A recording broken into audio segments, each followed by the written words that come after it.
श्रीनाथं प्रोक्ष्य ओम हां अनन्ताय नमः ओम हां धर्माय नमः ओम हां ज्ञानाय नमः ओम हां वैराग्याय नमः ओम हां ऐश्वर्याय नमः ओम हां पद्माय नमः पद्मस्योपरि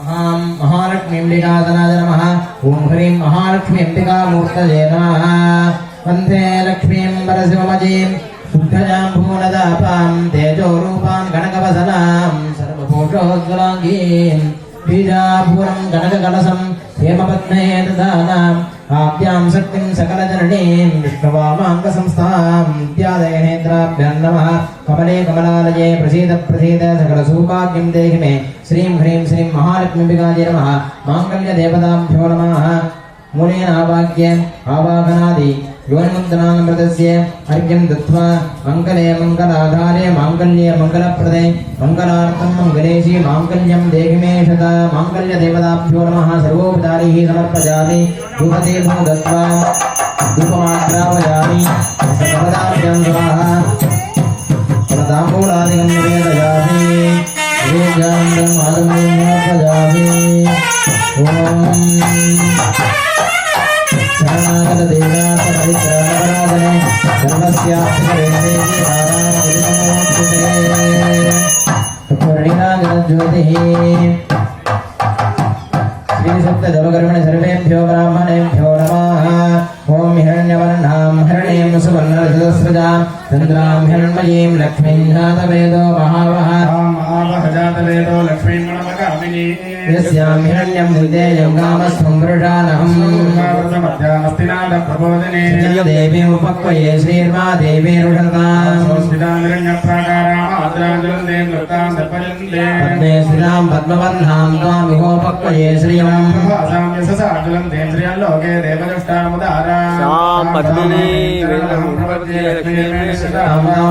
आदित्यवर्णे तपसोऽधिजातो वनस्पतिस्तव वृक्षोदविभाजान्तराजास्य वाक्या लक्ष्मी देवतः कीर्तिश्च मणिना सह भोगोस्वराट्रेष्णं कीर्तिवृद्धिं ददातु मे कामलां ज्येष्ठां लक्ष्मीर्नाथयाम्यहं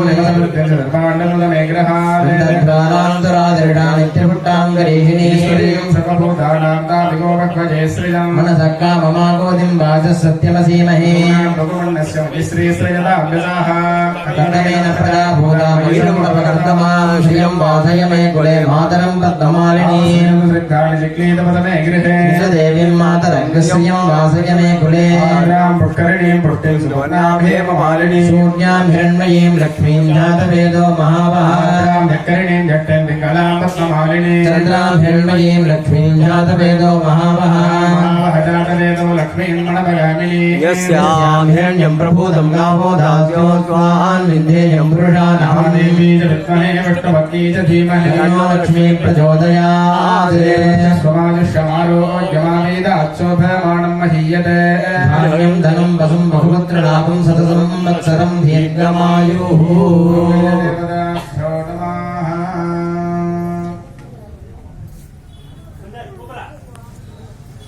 இப்பொழுது நாமெல்லாம் அவளோடு எதிர்பார்த்திருக்கக்கூடிய திருமாங்கல்ய தாரணம் இன்னும் சில மணி துளிகளில் நடைபெற இருக்கிறது.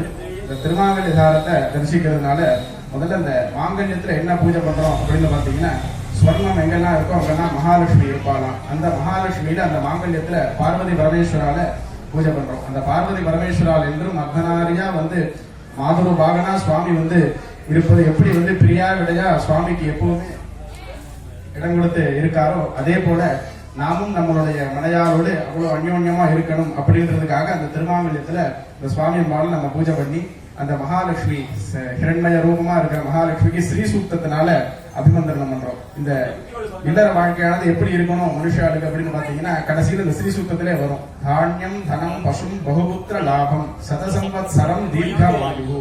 ஆயுசு இருக்கிற வரைக்கும் சதசம்பத்சரம் 100 வருஷம், ஜோதிஷத்துல 120 வருஷம்னு சொல்லி இருக்கு. அதே போல சதசம்பத்சரம் தீர்க்கமாயு, அந்த தீர்க்காயுள் இருக்கிற வரைக்கும் தானியம் இருக்கணும், உணவுக்கு பஞ்சம் இருக்கக்கூடாது, தனம் இருக்கணும், காசு பணத்துக்கு பஞ்சம் இருக்கக்கூடாது. பசும்னா என்ன? நல்ல மக்கள். பசு பால் கொடுக்கிற பசு, அந்த பசு வேற. அதாவது பசுபதி பாசம் அப்படின்னு வர்றது. பசுன்னா நல்ல மக்கள், நம்மளுடைய பந்துக்கள் எல்லாமே வந்து நல்ல மேன்மக்களா நமக்கு கிடைக்கணும். சிநேகித வர்க்கம், பந்து வர்க்கம், குரு வர்க்கம், ஆச்சாரிய வர்க்கம் எல்லாருமே நம்ம அபிமானமாகக்கூடிய அத்தனை ஆன்மாக்களும் நல்லவாளா இருக்கணும் அப்படின்றது பசு. பகுபுத்திர லாபம், நமக்கு வந்து புத்திர சந்ததி, முன்னாடியே சொன்ன மாதிரி நம்ம சந்ததி கீர்த்தியோட இருக்கணும்.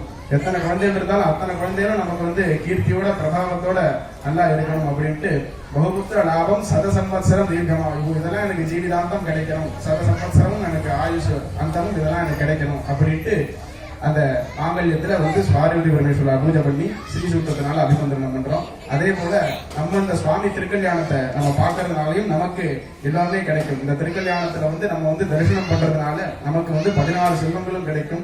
அந்த தானியம், தனம், பசு, பகுபுத்திர லாபம் என்று சொல்லக்கூடிய அத்தனை சம்பத்துகளும் கிடைக்கும் அப்படின்றது சுவாமியோட ஆசீர்வாதம். தொடர்ந்து திருக்கல்யாணத்தை தொடர்ந்து சுவாமிக்கு விசேஷமான முறையில தீபாராதனை உபச்சாரங்கள்லாம் நடைபெற இருக்கு.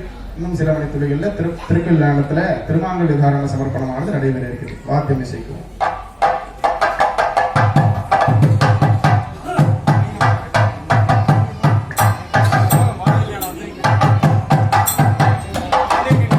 முதல் கல்யாணத்துக்கு மாப்பிள்ள சுந்தர் மாப்பிள்ள, ரெண்டாவது மாப்பிள்ள சுந்தரோட ரெண்டாவது மாப்பிள்ள.